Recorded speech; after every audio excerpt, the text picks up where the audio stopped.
If you're a founder and you're choosing to be invisible and you're deciding not to go on social media, you're probably damning your own company and your legacy. 2026 is the year you have to stake your claim on social media or your company could be done for. We're entering an era of the great distrust because of how AI is creating so much content. People want people. And especially when it comes to products or services, people trust real founders. So what I'm going to do in this video is, I'm going to teach you a founder social media system. You see, just like you, I thought this was so hard that I refused to be on social media for the longest time. But when I learned this system, and I learned this from interviewing many incredible social media experts, including Jay Shetty, what I realized is this: social media is the cheapest, most effective form of advertising you can get. Let me share one simple stat with you. I did an experiment once where I went frequently on social media, sharing my thoughts, sharing my views, sometimes even doing something completely unrelated to my business, like stand-up comedy. And I also went months where I was in deep work, coding, programming. I just didn't have time for social media. Now, in all of these months, my company was running ads to our mini products. So a quick backstory: I'm the founder of Mindvalley. Mindvalley is a portfolio of companies with revenues well over 100 million. I'm a solo founder with a team of 200 people. And what we found is this: when I was active on social media, the cost of our advertising plummeted. When I was not active on social media, the cost of our advertising went up, which means it directly affected our profitability. Many founders tell me the same thing. When they are active on social media, when they are sharing stories, sometimes even morning routines with the kids unrelated to their product, more people are buying their product, more people are visiting their website, cost of advertising goes down. And I bet you're going to see this too. So what I'm going to share today is a model to get you out of that social media slump. If you're hesitating, if you're saying, I don't know about this takes too much work, I'm going to show you what I learned, and I'm going to show you the exact step-by-step process that took me out of my social media isolation to use social media to truly scale my business. So the problem is, most founders have no system for content. Now, I too did not have a system. It was like tossing darts while fully blindfolded, until I had a conversation with a brilliant strategist by the name of Sabrina Stocker. And I want to share with you what she shared with me, because this particular system is what gave me clarity. So here's what's changed. Firstly, social media is constantly evolving, but these three truths are indisputable. Number one, people buy what you stand for, not what you sell. Number two, your company grows to the extent in which you grow. And number three is related to that. Simply, you are your company's greatest weapon. You see, in an era of AI slop, people want people. People will engage with a company less than they engage with the founder. I'm seeing this on my social media. My company has 20 million learners, but my personal social media gets 3 times the engagement as my company, Mindvalley social media. Every founder I speak to says the same thing. They get more engagement than their company social media. Why? Because inherently as human beings, we connect to people first. Think about the Virgin Group. The Virgin Group employs 50,000 people, but look at how Richard Branson has made his founder persona the key to marketing for the Virgin Group. His charisma, his presence, his visibility on social media helps all of his companies rise up. And this is really one of the biggest advantages of founder-based social media. If you're a founder and you have multiple companies, rather than put the best social media efforts on every individual company's social media, put it in yours and then direct those eyeballs to all of your companies at the right time when each company is doing a launch or has a new offering. Now, let's go back to that case study I told you about, Nora. So Nora's company, Alba Health, analyzes children's poop and then helps parents figure out if their kids might need to change their diet, because as we all know, your gut microbiome influences so much of your health, especially if you're a kid. Now, what Nora learned was this. She told me that when she started understanding the concept of founder values and founder storytelling, she immediately made some adjustments to her marketing. Number one, rather than having her scientists conduct webinars on her website for prospective parent customers, she would conduct the webinar and speak as a founder. But then she told me this story. She was attending a class at Mind Valley University where she listened to a lecture by me on the concept of storytelling. So she was at this event in front of investors. And rather than go and talk about her product, she decided to go and speak about her story and her mission. She spoke about how she suffered from eczema, how she had skin that was bleeding, that was peeling, and it made life miserable. And when she figured out that it was connected to her gut, and she fixed her gut, she was finally able to heal her skin and lead a normal life. She didn't speak about the product as much as she spoke about her story and tied it to her mission and why her company exists. She said when she got off that stage, she was bombarded by requests for interviews from the press. Investors came up to her asking her about her company. She said in 1 week, she got more traffic than the prior 3 months. Why? Because people don't care what you do. They care about your story, your mission, why you do it. This is the essence of founder branding. How do I build a movement around my product? My product is just really basic. Let's say, for example, you run a cheap restaurant and you're selling ramen noodles. What can you take about your product and really make unique?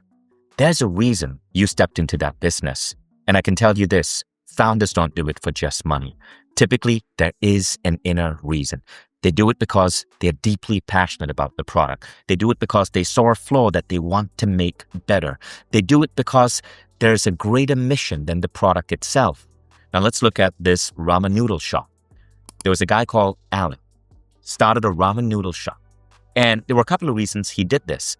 Alan had worked at McDonald's. He had worked at KFC. He had seen how chains operated with efficiency. And he wanted to create high-end ramen noodles that could be operated in a store with efficiency, so it was affordable, no reservations needed, and he wanted to rebel against regular boring British cuisine culture. His ramen noodle store became a brand that you probably heard of. It's called Wagamama. And he didn't just stop at Wagamama because he was so passionate about what he was doing, expanded to restaurants all over Britain and all over the world. You see, every founder has a mission. Your product can be as basic as ramen noodles, but if you can truly identify why you're doing it and share that with the world and make that your unique edge, you can make your product stand out. So here's an exercise you can do. Don't think mission. Don't think, what do I want to change about the world? Just ask yourself, why do I do this? I have dinner conversations or lunch conversations with entrepreneurs all the time, and I ask them, what made you go into that? And I see their eyes light up, and they tell me about this new coaching methodology that transformed their lives, and now they want to get it out to new people. They tell me about this new technology or this new idea and how they built this software to solve their own problem, and now they want to get it out to people. As soon as over a lunch table, I asked someone, why did you start this, given all the other options? And their face lights up. That is what your customer wants to see. All of you have a reason deeper than just money, than just scaling. All real business people do it for the dollars, but entrepreneurs, they do it to push humanity forward. What are you trying to do to leave a mark on the world? That story is what we need to get out. Now, once you understand that, this is the next lesson I want you to understand. There are 4 different arenas in which you need to tell your story. And these 4 arenas are YouTube, Instagram, and Facebook, email, and LinkedIn.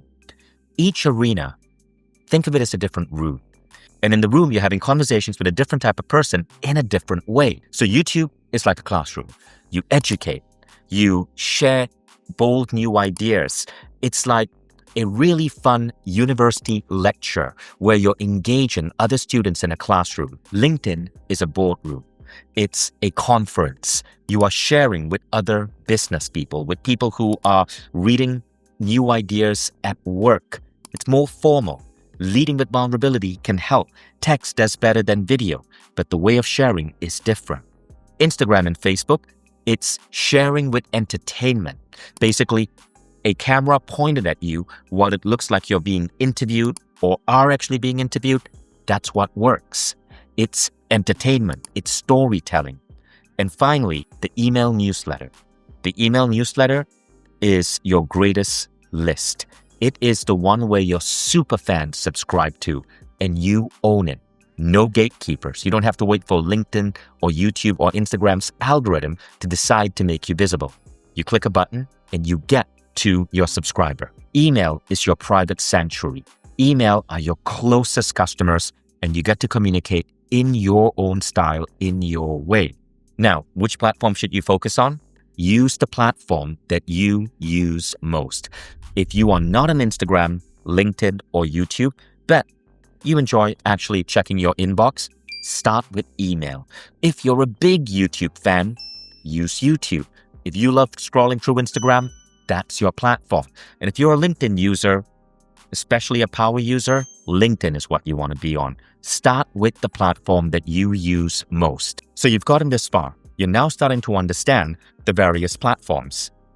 But you're probably thinking, this sounds really hard. After I create my first video talking about why I built my product, what do I do next? We're going to get there. And I'm going to show you step by step how to go from hard to easy. But first, I need to share this with you.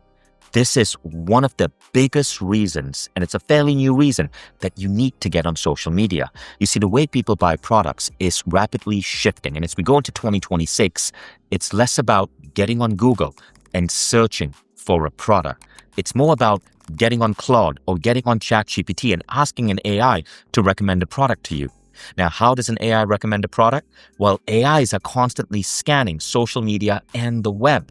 The more your product is spoken about on YouTube videos, in comments, on Reddit threads, the more likely it is for AI to recommend your product. For example, I just moved to a new city and I wanted to find the best type of protein powder that I could get delivered to me for my daily protein shakes. I don't go to YouTube and search for protein shake. What I do is I go on ChatGPT, I describe my needs. I say, for example, that I want whey protein. I want it to have a high creatine concentration, and I tell it what I'm looking for. And then ChatGPT does the research and recommends the protein powder to me. But how does ChatGPT know what to recommend? Well, the right protein powder, there's probably information on it out there, maybe on social media, where the founder is talking about why he chose whey proteins over, say, plant proteins. There's probably information where a founder or a spokesperson for this product spoke about why they add creatine to it rather than just regular whey protein.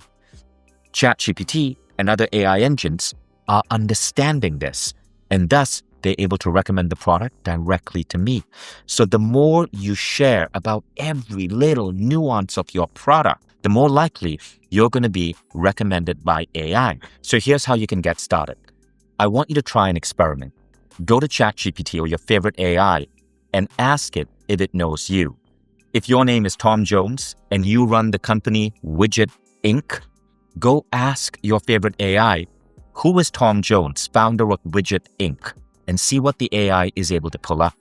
And if the AI doesn't know you, that's something you have to fix. Have you ever tried going on AI to help ideate content and you get absolute garbage? Well, here's what you can do. This is a 5-step process that you can use to train your AI to truly understand you so it can help brainstorm great content with you. This is called the 5-step personal brand operating system. And you're going to do this in the easiest possible way. You're going to grab your iPhone. You're going to open up your memo app. You're going to go grab a cup of coffee or tea and take a beautiful walk outside. And as you take the walk, you're going to record the following 5 things into your iPhone and make sure that the memo app is picking up every word. So the first question is about your story. I want you to speak about your story onto your memo app. The second question is, where can people find you online? The third question is, who are your role models? What I want you to talk about here are the people who inspired you. Maybe you're inspired by Jessica Alba's journey in building her startup. Maybe you're inspired by a great writer. Maybe it was a motivational teacher. But who are the people who inspired you, that poked and prodded you to create your company, to create your product? Question number 4 are your boundaries. What are you not willing to share? For example, let's say you have kids that you absolutely do not want any story about your kids online for safety. That's a boundary. Maybe you don't want people to know that you went through a particular traumatic experience in the past. That's another boundary. The 5th question is your vision and goals. Don't overthink this. Share. Where do you want your company to go? What are you really trying to create? What are your 5 biggest goals in life? It doesn't have to be perfect. No one is judging you. Now, as you get all of this in your memo app during a walk, it's going to take you maybe 20 minutes. I want you to then save that and then copy the transcript, stick it in your favorite AI, say ChatGPT, and say, take all of this information and turn it into a founder social media briefing. This founder social media briefing should be a document that I can upload to the AI anytime I want to brainstorm with the AI new ideas for social media. Now, by doing this, you've actually trained the AI to understand just who you are, where to find you, what you stand for, what not to talk about, the boundaries, remember, what your goals and vision are, what excites you. I recommend you paste this in a Google Doc, download it as a text file. AI can process TXT files really well. Save it on your desktop and just drop this into the AI anytime you're brainstorming a new social media idea with the AI. Here's an example how it might work. Let's say it's Teachers' Day and you want to do a post celebrating teachers and you have a company that makes protein bars. You could tell the AI, it's Teachers' Day, take this document, and you're going to say, based on everything you know about me and my company, help me brainstorm a Teachers' Day post that my protein bar company can do to talk about the impact teachers have on the well-being of a child. That's it. You're going to end up with ideas that are so much more on point because the AI has a file on you. Now that you have your personal content briefing, let's talk about the 4 platforms and what you might want to do to start building a following on each platform. We'll start with YouTube because YouTube is probably one of the most popular platforms. Now, when I think of YouTube, I love the channel of Daniel Priestley, who's a fellow teacher on Mindvalley. Daniel provides incredible content for entrepreneurs and he teaches in a step-by-step fashion. There are a couple of things that really work on YouTube. Vulnerability, step-by-step teaching is what we're doing right now, and education. But one of the most important things about YouTube is the title and image. I created a video many years ago when ChatGPT first came out, and I called it The Rise of ChatGPT. Now, this video took off like crazy on Instagram, but on YouTube, it bombed. Why? Because on YouTube, no one is going and searching for the rise of ChatGPT. YouTube is essentially a search engine. If I had simply called the video a 3-step approach to prompt ChatGPT to make it your most important tool in business, I probably would have gotten 10 times the views. So think about YouTube as a way to educate the user. Let's go back to the example of an entrepreneur who has a protein company, okay? And this entrepreneur has protein shakes and protein bars. Think about all of the effort and reasoning you put into the exact ingredient list, the exact nutrient density, the exact formulation process for your protein bars. Look at every single decision you make to finally come to your final product. Turn each of those into a YouTube video. Example videos could be why whey protein has a higher quality rating than plant protein. Why we source our protein from German farms rather than American farms. Why we use stevia and not natural sugar in our protein bars. Each of these videos can go deep and cover topics as diverse as stevia versus sugar, German farming policy versus American farming policy. But the beautiful thing is, each of these videos is telling a unique story about your brand.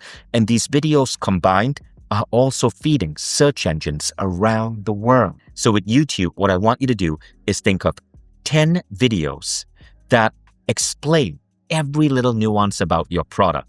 Get in front of a camera and start talking about each tiny bit. Don't worry about getting it right. Think of it as a practice run. But when you put it up on YouTube, know that it's not just about the humans which are scanning these videos. It's about the AI LLMs, which are also scraping these videos to help give better answers to prospective customers all around the world. Now we come to medium number 2, the newsletter. So I have to share this story with you because this was really powerful for me. My company, my app, has a 2 million person newsletter. It recently went up to 2.5 million, and we're really proud of that. We were told email was dying. We're not investing in our newsletter a lot.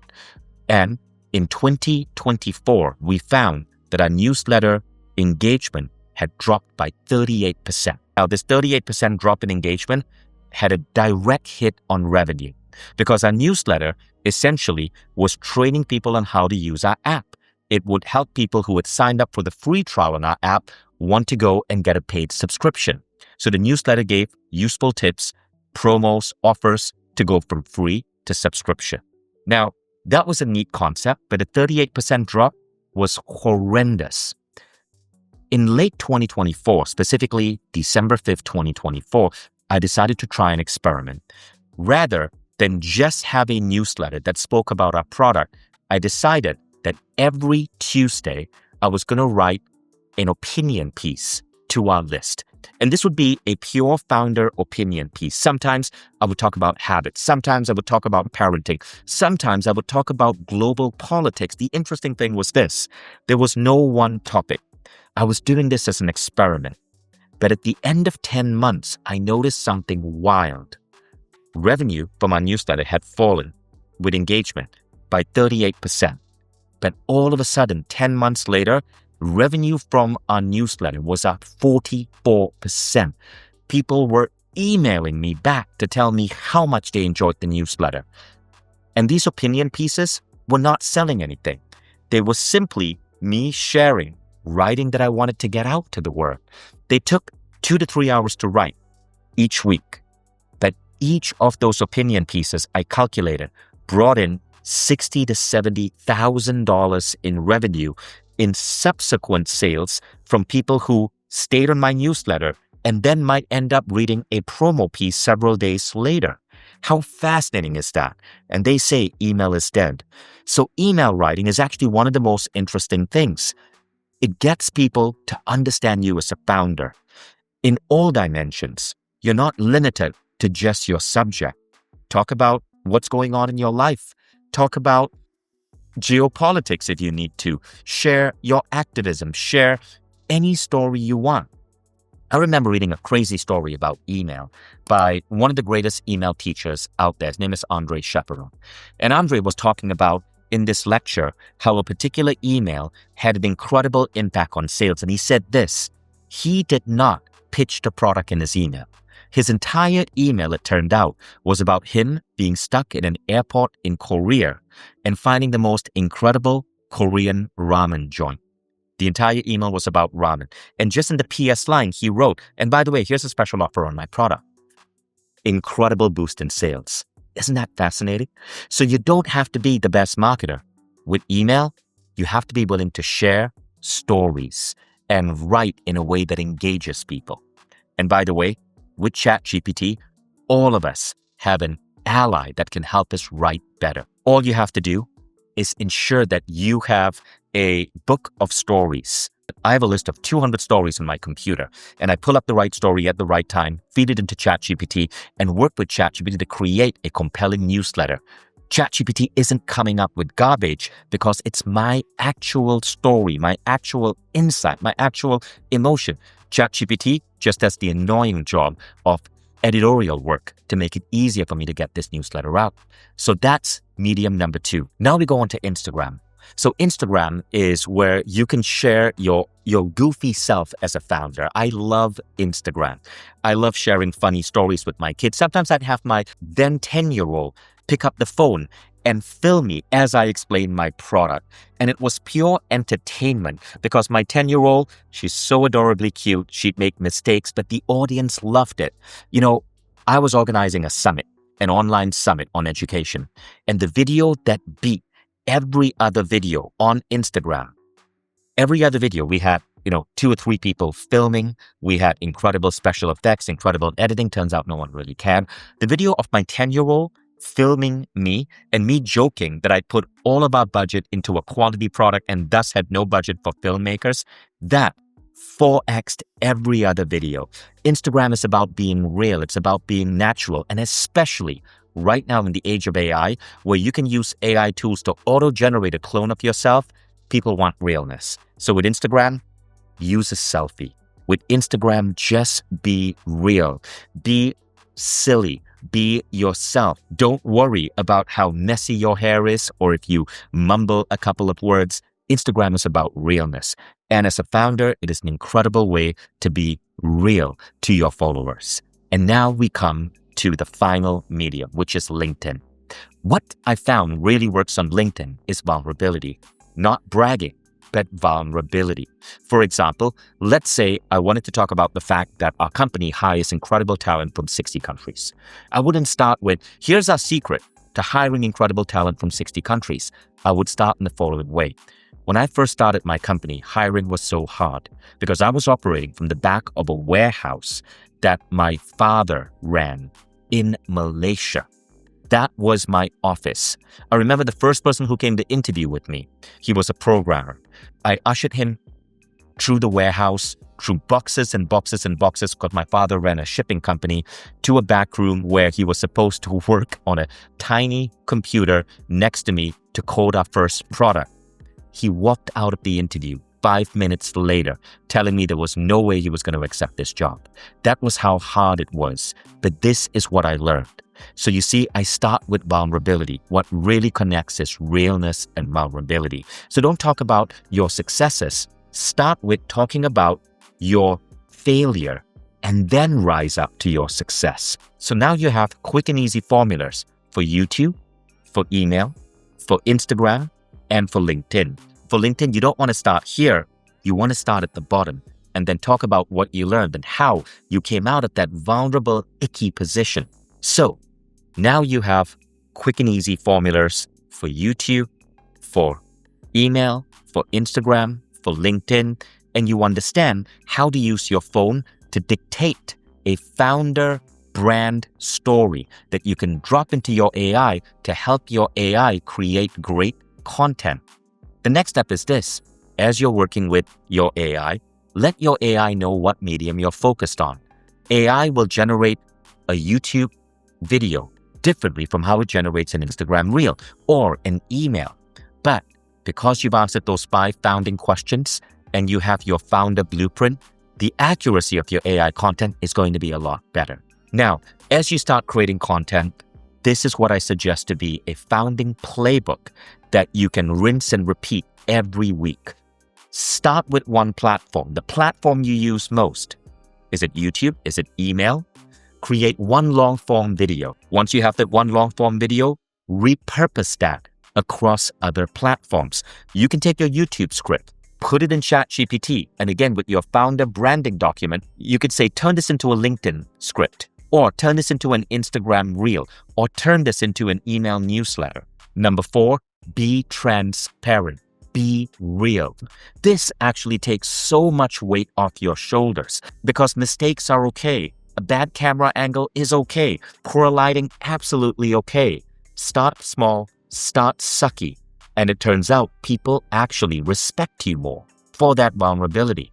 And finally, don't forget to build your personal brand operating system as you go and take a walk with your favorite cup of coffee and just share your truth into your memo app on any type of phone so that you can save it as a transcript that you can then pass to AI to create a set of operating principles.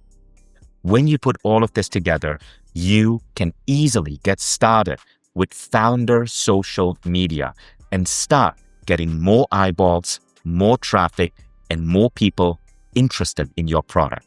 If you enjoyed this video, you have to check out the next video on vulnerability wounds, the hidden mental block that prevents founders from getting on social media in the first place.